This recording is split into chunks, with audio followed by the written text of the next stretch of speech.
Desde tiempo atrás existe la creencia de la aparición de luces y objetos luminosos en el cielo antes y después de los terremotos. Se les ha llamado luces ovnis y el fenómeno también es conocido como luces de tierra o luces de terremoto. Comúnmente se describen como relámpagos, pero también se han reportado esferas luminosas o nubes incandescentes que flotan en el aire. Ahora, los expertos aseguran que estas luces de terremoto son producidas por cargas eléctricas que son activadas por movimientos de la corteza terrestre y que, al llegar a la superficie, se unen a las moléculas del aire, y es por ello que generan las luces observadas.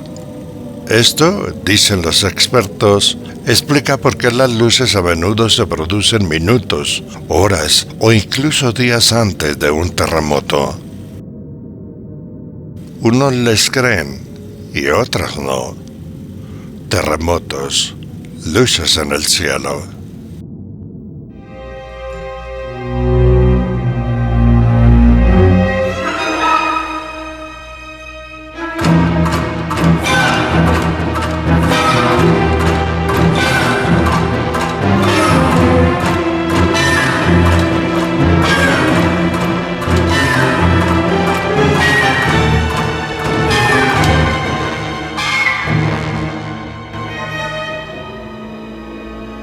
Hola, soy Roberto Tovar Gaitán y para mí es un verdadero placer darles la bienvenida a Cuentos de la Noche o Noche de Cuentos.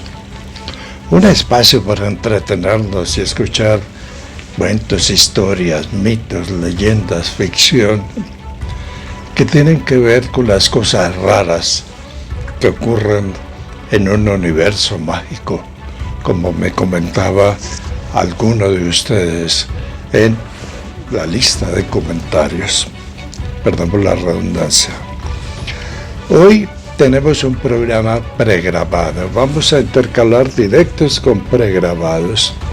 Los directos son buenos. Muchos de ustedes me piden que haga directos. Otros les gustan los pregrabados. A mí me gustan los pregrabados porque tengo la oportunidad de entregar un poquitico más de contenido, más de ilustración. La presentación nueva que ustedes vieron de Cuentos de la Noche la realizó Viviana por allá muy lejos con muchas dificultades, pero creo que le quedó bonita. Un aplauso para Viviana por su trabajo. Bueno, el contenido está más o menos larguito y vamos de una vez con los temas. OVNIs, extranjeros en el mundo, gente rara, sueños. Desde Canadá nos escribió el señor John Sánchez. Me mandó el texto de su experiencia y yo lo he leído. Una experiencia a la que yo he llamado contacto o contactos. Una experiencia que tiene claves. Ojo, hay claves, las mismas claves que hemos repetido a lo largo de todo este tiempo de Cuentos de la Noche y de Neshken y de la Marcianita van apareciendo ahí. Yo me tomé el trabajo de repetir los puntos de la narración donde hay una clave especial, una información especial que puede ser útil para algunas cosas o para el presente o para el futuro. Tenemos que comenzar a conocer. John Sánchez, desde Canadá.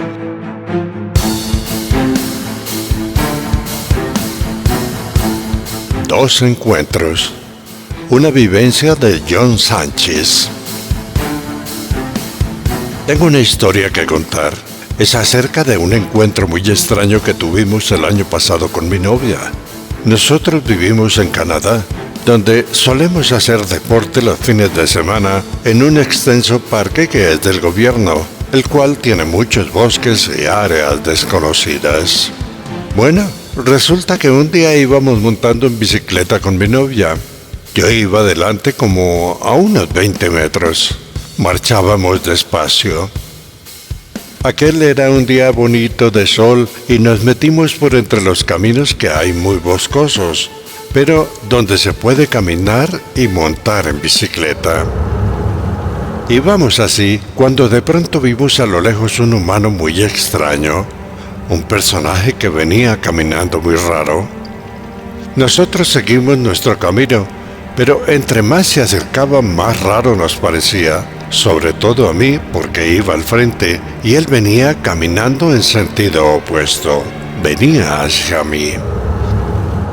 Cuando ya lo tuve como a unos 10 metros me di cuenta por su ropa que no tenía figura de deportista y de inmediato me di cuenta de su estatura. Él era mucho más alto de lo regular, tenía unos 2 metros. Yo seguí observándolo cuando noté otro detalle extraño. Los movimientos de las piernas no eran iguales a los de los humanos. Solo movía de las rodillas para abajo y caminaba muy rápido. Caminaba más rápido de lo normal. Luego me fijé en su rostro. En sus rasgos faciales parecía como si la piel fuera muy artificial y en su cara solo se veía como si tuviera una profunda paz. El personaje solo miraba al frente como un robot. No saliendo aún de mi asombro, le miré los brazos, y estos eran largos, muy largos, tanto que sus manos estaban muy cerca de las rodillas. Los brazos colgaban estáticos. Aquel hombre no tenía ese contoneo que tenemos los humanos al caminar. Aquel hombre no tenía ese contoneo que tenemos los humanos al caminar. Era rígido y mantenía su mirada al frente con una risa que parecía una máscara. El hombre era muy raro. Cuando ya pasó a mi lado, extrañamente sentí una profunda paz interior inexplicable. Extrañamente sentí una profunda paz interior inexplicable. Fue algo muy extraño lo que pasó dentro de mí en esos segundos. Nosotros seguimos avanzando y yo quedé como en shock. Entonces me di vuelta para ver qué pasaba con mi novia y ella tuvo la misma sensación. Ella sintió y vio lo mismo que yo.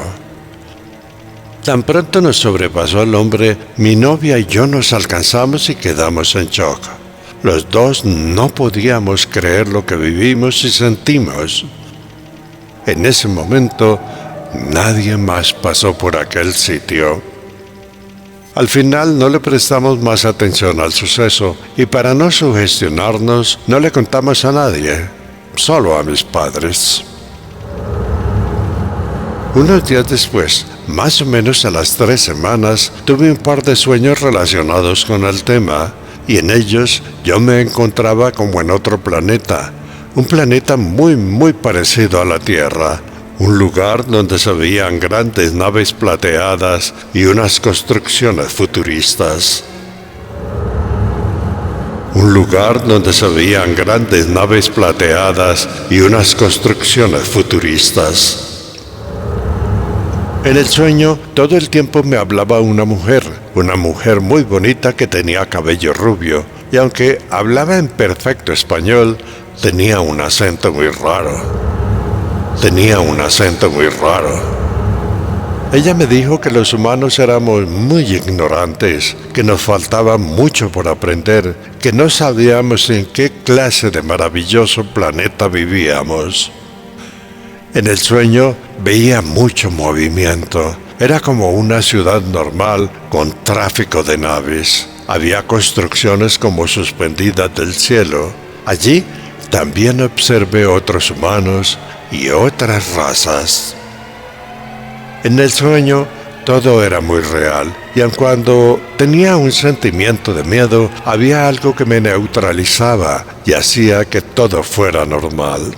También me acuerdo que en ese sitio, que era muy bonito, las gentes usaban una especie de uniformes, y la mujer que me hablaba parecía ser una de sus líderes. Ella era extremadamente hermosa, como con rasgos europeos. Ese fue el primer sueño. Al día siguiente tuve la segunda parte del sueño. Ya era aquí en la tierra, pero por alguna razón que la verdad no me acuerdo, se veía como destruida. Todo estaba demolido, las ciudades eran polvorientas, estaban cubiertas con un polvo rojizo. Había muchos humanos muertos y yo, de nuevo, estaba con aquella mujer bella. Allí estaban las mismas naves que vi antes. Esas naves estaban volando muy bajo y estaban recogiendo la gente que aún estaba viva. Entonces la mujer me dijo algo así como que nuestro planeta estaba destruido y que las naves recogían a los sobrevivientes.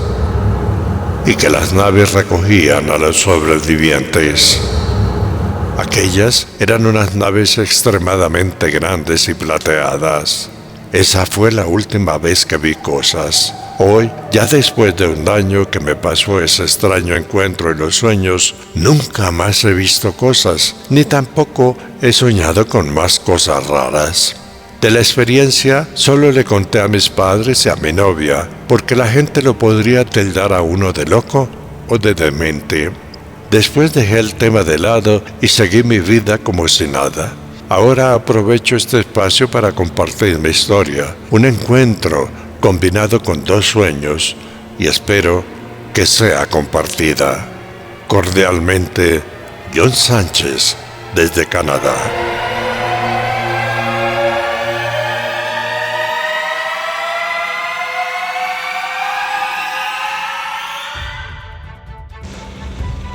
John, muy amable por esta narración, por esta historia, esta experiencia, por contárnosla, porque tiene elementos muy importantes. Hay que tener en cuenta que así como en las profecías, en las revelaciones y en los sueños, siempre hay claves.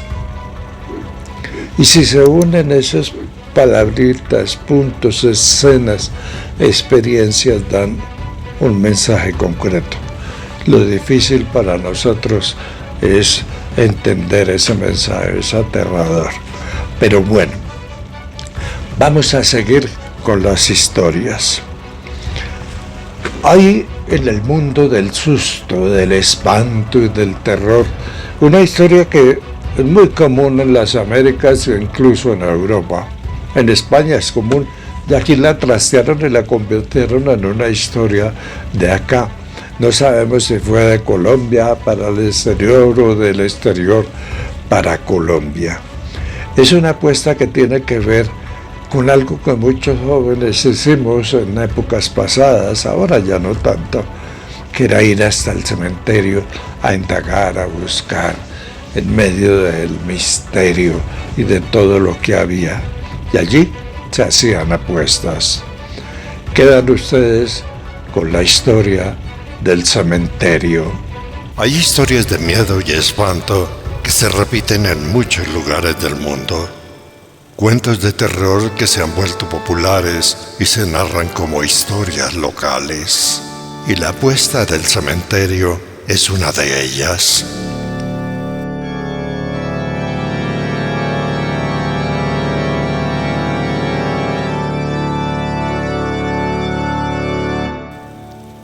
Ocurrió en un pueblo donde varios jóvenes apostaron su valentía entrando al cementerio a la medianoche.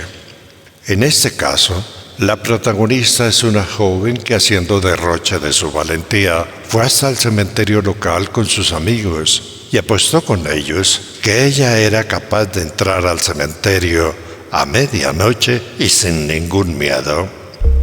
Para probar que había ingresado hasta la mitad del cementerio, ella se comprometió a clavar una nota en una cruz y en la nota iba a escribir: "Yo estuve aquí". Entonces los jóvenes, sus compañeros, consiguieron martillo, puntilla, papel y lápiz. Luego fueron a la puerta del cementerio.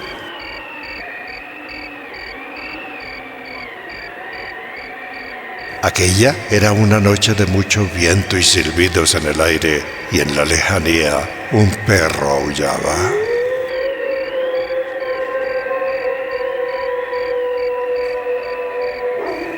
Allí, todos nerviosos y asustados, vieron cómo la joven aguerrida, vestida con un abrigo largo para protegerse del frío, entraba sonriendo al camposanto. Lo hizo muy despacio y sin premura, como para demostrar su valentía. Ya en el interior, por la avenida principal del cementerio, alumbrada solo por la penumbra de una noche de media luna, la joven comenzó a sentirse nerviosa y aceleró el paso.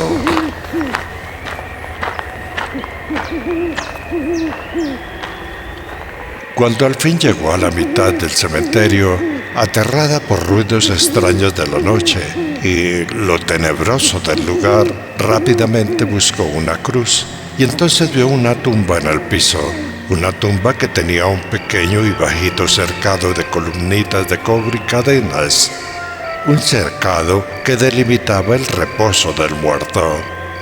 Entonces pasó por encima de la cerca de cobre y allí parada sobre la tumba, nerviosa y temblorosa, escribió la nota: «Yo estuve aquí». Mientras escribía, los ruidos tenebrosos aumentaron y en el viento creyó escuchar un quejido. Y entonces, muy agitada, clavó la nota con la puntilla y el martillo en la cruz que marcaba la cabecera de la tumba, y de un salto salió del sepulcro. Al avanzar, y después del salto, aterrada, la jovencita sintió que desde atrás le jalaban el abrigo con fuerza y no pudo caminar más.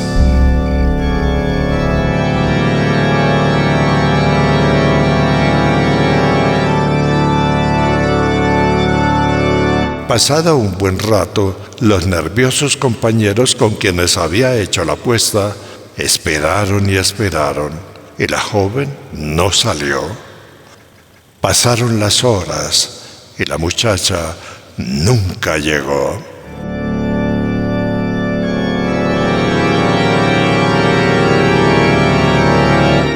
Al despuntar el alba o el amanecer, fueron a avisar al sepulturero y junto con él entraron al camposanto para buscar a la joven. Entonces la encontraron botada en el piso, al lado de una tumba en cuya cruz estaba clavado el papelito con la nota: «Yo estuve aquí».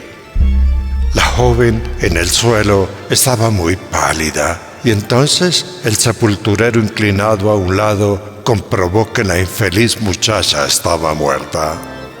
Vio también que su abrigo se había trabado o enredado en una de las columnitas de cobre que hacían el cercado de la tumba. La joven, que sintió que le jalaban el abrigo desde el suelo del sepulcro, había muerto de miedo.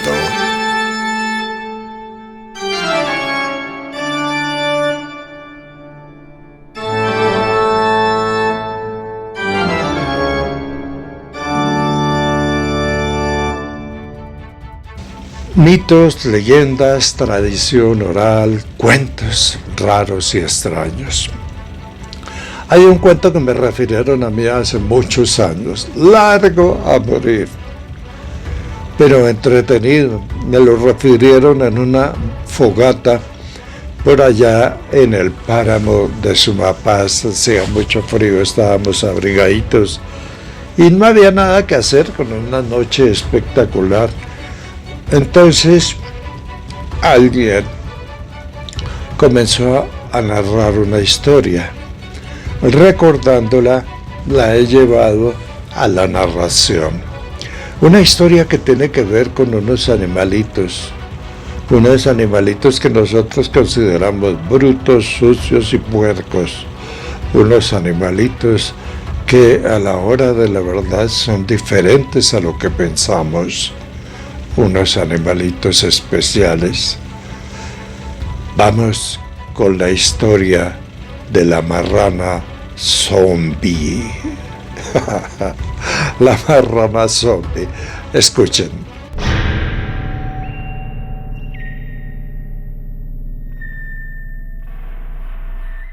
La siguiente historia ocurrió en tiempos idos, cuando hablar de maltrato animal era una tontería, cuando los animales de la granja y del monte eran considerados solo comida, en una época en la que la palabra zombie no era conocida.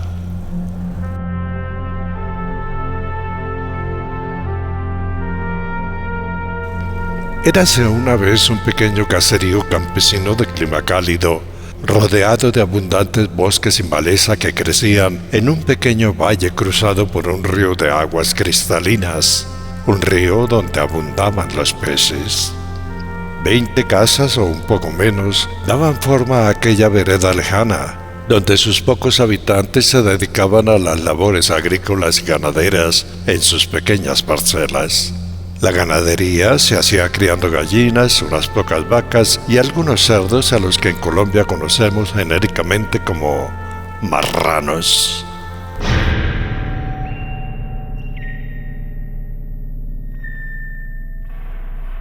Los hechos comenzaron a ocurrir un día viernes de un mes sin nombre en un año lejano.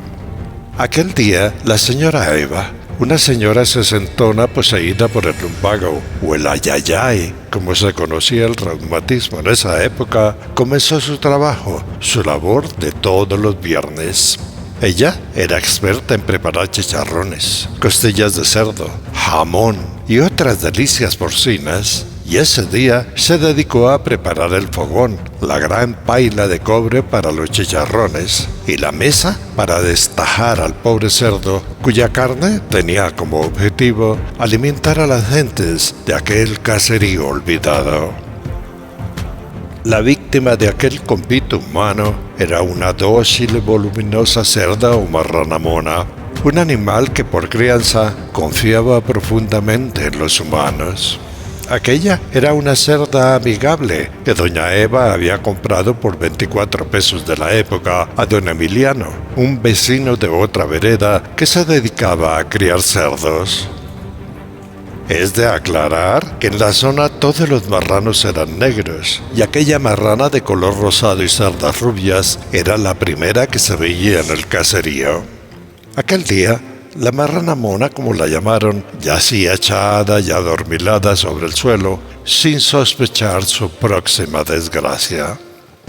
A unos 5 metros de distancia, doña Eva se preparaba para la gran tarea del día. Aquel día estaba en esas, cuando 3 vecinos chismosos se arrimaron a la escena y sin que doña Eva se lo pidiera, comenzaron a ayudarla. Todos iban por un interés. Iban con la esperanza de que al final la señora Eva los convidara a un buen chicharrón.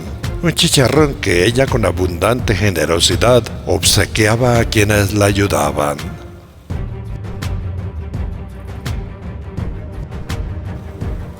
Desde su puesto y acostada en el suelo, la marrana mona seguía con la mirada los movimientos de los humanos y uno a uno los fue fotografiando en su memoria. Aclaración. Al respecto, la ciencia dice que los cerdos son seres observadores e intuitivos, seres que tienen una inteligencia superior a la de un niño de 3 años. Dice también que superan en inteligencia a los perros y que son más amigables, fieles y cariñosos que ellos. Pero bueno, hecha la aclaración, sigamos. Al interrumpir quedamos que desde el piso y con la mirada, la marrana mona fijó a los presentes en su memoria. Al final, la paila se acomodó sobre 3 piedras y bajo ella la leña ardía.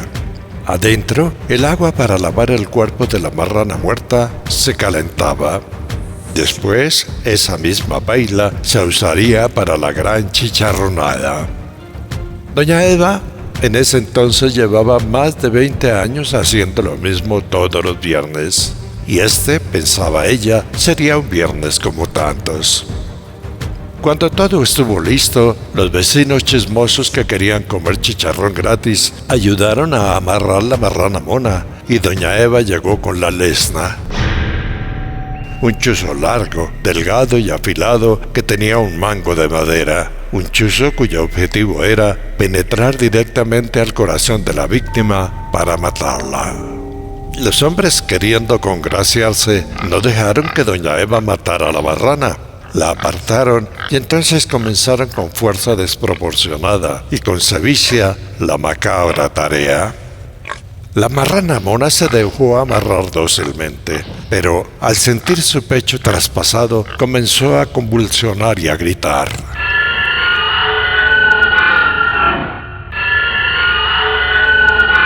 La macabra tarea se hizo como siempre, pero algo raro pasó. La marrana mona no moría. Luego, los hombres como poseídos y con fiereza sostenían a la condenada y así una y otra vez la chuzaron por el lado del corazón, el lado izquierdo. La marrana mona en su tragedia los miraba y de cuando en cuando, en medio de sus estertores, fijaba la mirada en cada uno de ellos. Doña Eva se puso nerviosa al ver que la marrana no moría, y a un lado, aterrada, le gritaba a los hombres que ya no más, que pararan, que dejaran su carnicería. Los verdugos, como poseídos, no escucharon. La gritería de la marrana adolorida y martirizada fue tal que de todas las casas vecinas llegaron curiosos para ver qué pasaba. 10 minutos después del suplicio aterrador, la marrana lanzó una mirada suplicante a doña Eva, quien aterrada gritaba y lloraba pidiendo que pararan. Y entonces la cerda se desgonzó. El silencio volvió y el cuerpo de la marrana mona quedó tendido en la tierra. La marrana había muerto y todos los vecinos la vieron. Entonces doña Eva, aterrada por la macabra escena, ella nunca había matado un cerdo así, sufrió un doloroso golpe de ayayay. Y entonces los chismosos asesinos la acompañaron a su rancho y allí estuvieron ayudándola a preparar agüita de una planta llamada dormidera, una agüita que ella tomaba para aliviar sus dolores. Doña Eva estaba furiosa con los hombres, pero por el intenso dolor en la espalda, aceptó su ayuda. Los vecinos que vinieron a ver, atraídos por la gritería de la marrana, también se fueron, y en el patio solo quedó el cadáver de la infeliz marrana mona.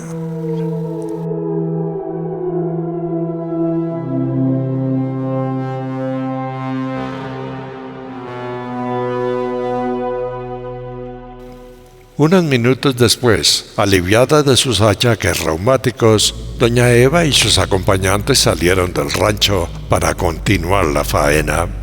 Pero, oh sorpresa, el cadáver de la marrana mona no estaba. El lazo y las cuerdas que la amarraban estaban esparcidos en el suelo. Doña Eva no podía creerlo, y después de buscar y preguntar, la marrana mona no apareció.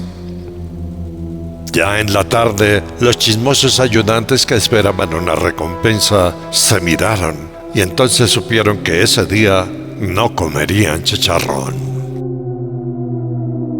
Doña Eva, consternada, cansada y agotada por sus reumas, regresó a su choza. Los días pasaron. De la marrana mona muerta se elaboraron 1000 conjeturas, y se la robaron fue la suposición más aceptada, solo que no sabían quién la había hurtado. 3 meses después de los sucesos del cruel sacrificio y la desaparición de la marrana mona, ocurrió lo inexplicable. Don José Tomás, campesino curtido en 1000 faenas agrícolas y uno de los 3 chismosos come chicharrón que ayudaron a matar cruelmente a la marrana mona, salió de su casa para el monte. Salió a pedido de su esposa para traer abundante leña para el fogón. Armado con su machete y un lazo enrollado y colgado del hombro para amarrar la leña, penetró en el tupido monte que rodeaba el caserío.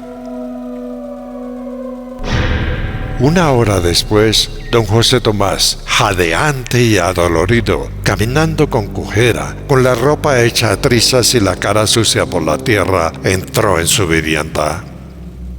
Su esposa, aterrada, corrió a ayudarlo, y al preguntarle qué le había pasado, José Tomás dijo muy asustado que la marrana mona, la que habían matado en el patio de doña Eva, había resucitado. que era un monstruo muerto fiero y desafiante, que era como un demonio poseído y que el cadáver lo había atacado. En un 2x3, el chisme de la marrana muerta y resucitada, de la marrana endemoniada, se regó por todo el caserío. Entonces, se armó una cuadrilla de hombres para ir a buscar a aquel demonio. Unos llevaban escopetas y otros sus machetes. En este grupo estaban los otros 2 chismosos que ayudaron a matar cruelmente a la marrana mona. Ya dentro del monte, y 1 hora después de buscar y buscar, los hombres se separaron en una línea abierta para ampliar la búsqueda de la marrana endemoniada, la marrana que volvió de los infiernos. Eso decían. Un rato después, todos escucharon un chillido aterrador o un cuchicheo.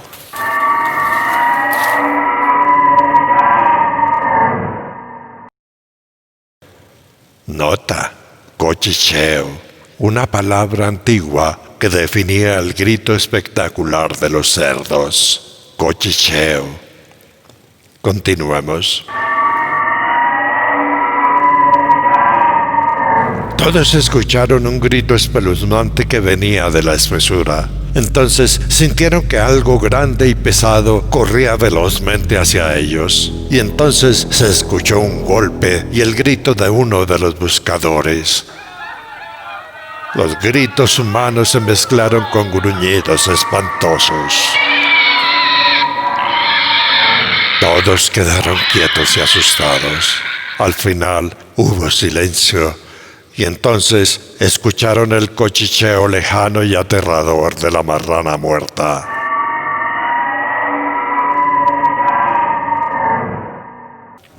Luego de un momento de silencio, todos fueron a ver qué había pasado.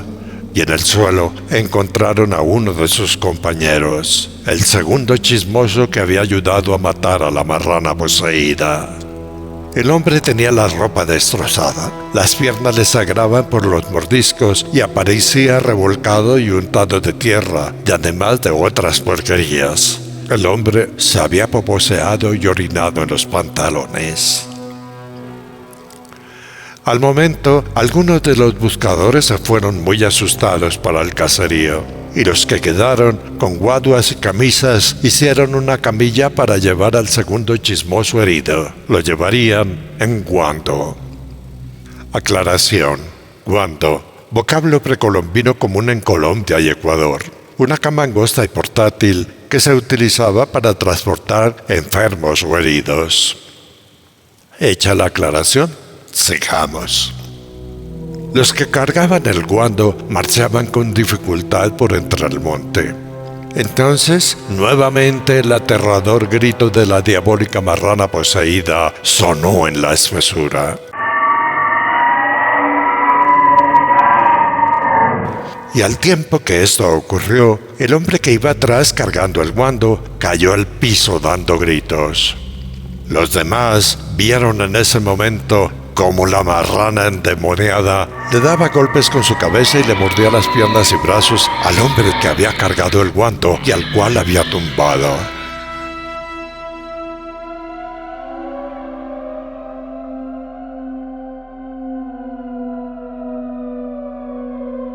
Al terminar, la marrana diabólica y resucitada paró bufando y mirando al segundo herido. Luego lanzó un grito horrendo. La marrana se fue. El tercero de los curiosos, que había participado en la muerte atroz de la marrana mona, había caído y también estaba herido.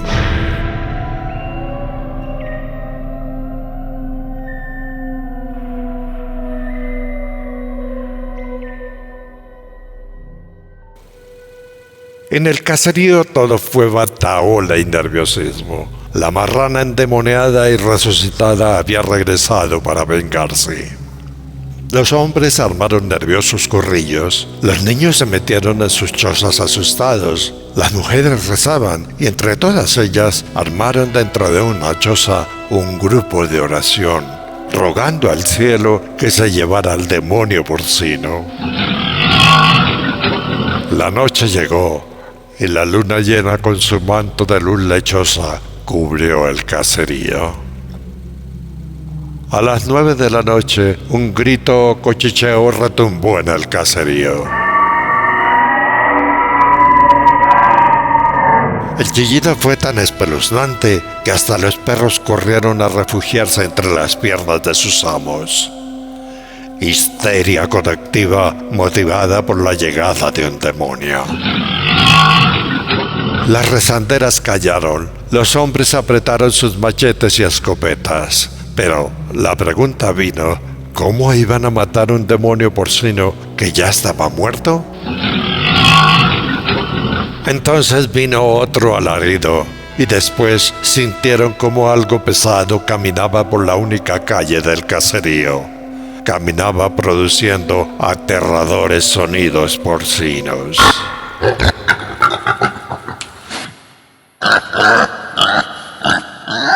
Hombres, mujeres y niños, junto con los perros metidos dentro de la choza, escucharon que la marrana, el monstruo, caminaba por la única calle del pueblo. Y entonces, hacia el lado de la casa de doña Eva, la matamarranos, como también la apodaban, escucharon otro chillido pavoroso. Doña Eva, que por sus achaques estaba ajena a lo que ocurría, salió a la puerta de la choza y frente a ella vio, alumbrada por la lechosa luz de la luna llena, a la marrana Mona. Doña Eva se tambaleó del susto. Se aferró a la puerta para no caer. La marrana, a unos 5 metros de distancia, la miraba profundamente mientras jadeaba y botaba babasa por su boca. Entonces, Marrana y Eva cruzaron sus miradas. En ese momento, la mujer entendió que por alguna extraña razón, la marrana había sobrevivido a las chuzadas de la lesna. Luego, en silencio, animal y humana se sumieron en un profundo contacto visual. Y entonces ocurrió lo improbable.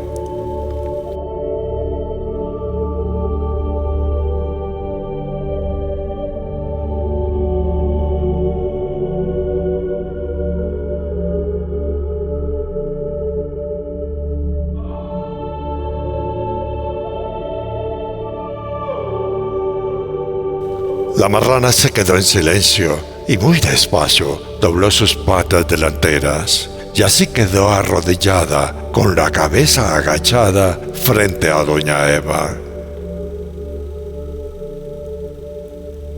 Después de un rato de estar en esta posición, doña Eva se relajó. La posición aparentemente suplicante de la marrana la conmovió y esa posición trajo consigo un doloroso arrepentimiento por lo que ella, doña Eva, había hecho a lo largo de su vida.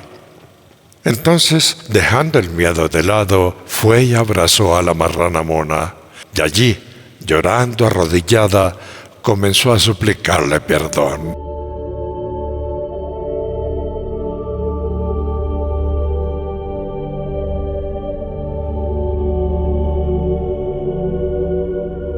La marrana, como si aceptara su disculpa, alzando la cabeza la recostó sobre el hombro de Eva, y las dos, animal y humana, se sumieron en un largo abrazo. Cuando al fin doña Eva se repuso del llanto, limpiándose los ojos, se levantó e invitó a la marrana para que la siguiera a su choza. La marrana, como si entendiera, la siguió, y adentro, con un trapo y agua tomada de una gran olla de barro, doña Eva comenzó a lavarla, a limpiarla cariñosamente. La marrana se echó al piso de lado, y doña Eva vio entonces las heridas hechas por la lesna asesina, varios puntos negros que ya habían cicatrizado. Entonces, doña Eva, agachándose, puso su oído en el pecho de la marrana como para escucharle el corazón. Después de varios intentos por escuchar, le dio la vuelta como pudo a la pesada marrana Mona y por el otro lado le puso la oreja en el pecho para escuchar. Entonces, con una gran sonrisa, entendió lo que ocurría. La marrana mona tenía el corazón del otro lado, no en el lado izquierdo, sino en el costado derecho. Por eso la marrana no había muerto. Entendió también doña Eva que la marrana, cuando intentaban matarla, solo se había desmayado. Se había desmayado por el susto y el dolor.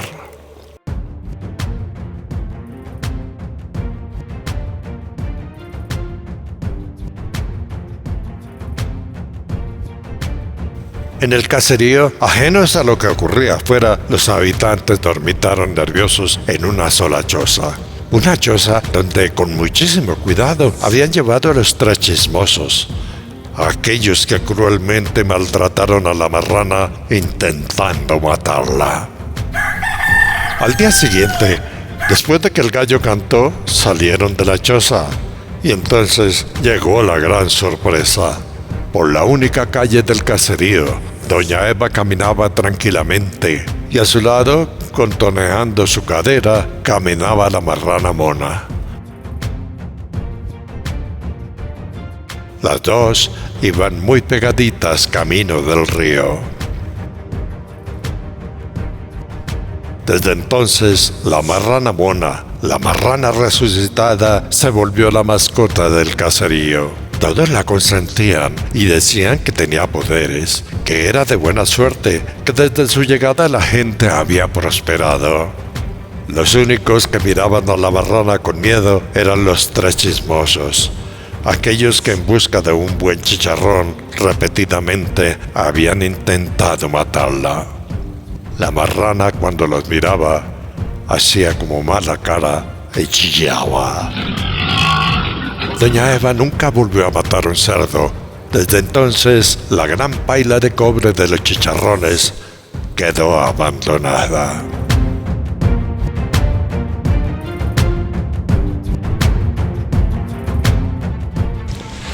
Bueno, y esa es la historia, esa fue la historia bastante larguita de la marrana zombie. Casos como ese yo he escuchado, donde los animales, por alguna extraña razón, aceptan la voluntad de quien ven que los puede proteger o los puede cuidar. El caso de la señora Eva no es único. El caso de la marrana mona tampoco lo es. Hay perritos que pasan abandonados y pasan por una casa y se quedan en la puerta. ¿Por qué lo hacen? Porque no siguen su camino, no. Y los sacan y los perritos vuelven y se sientan ahí, esperan hasta que llega un momento en que entran. Ellos de alguna manera saben que ahí hay protección o que alguien les puede dar protección. Es muy rara. Los animales no son tan animales como pensamos. Y hasta aquí estos cuentos de la noche. Este programa comencé a trabajarlo por allá, son como las 3 de la mañana, y estábamos con Michifufú, y Michifufú de pronto sintió un ruido o vio la sombra famosa que pasó por la puerta y se paró.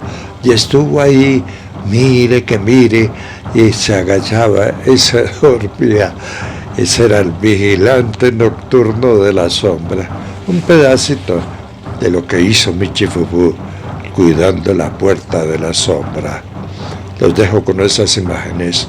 Estuvo con ustedes Roberto Tovar Gaitán. Muy amables.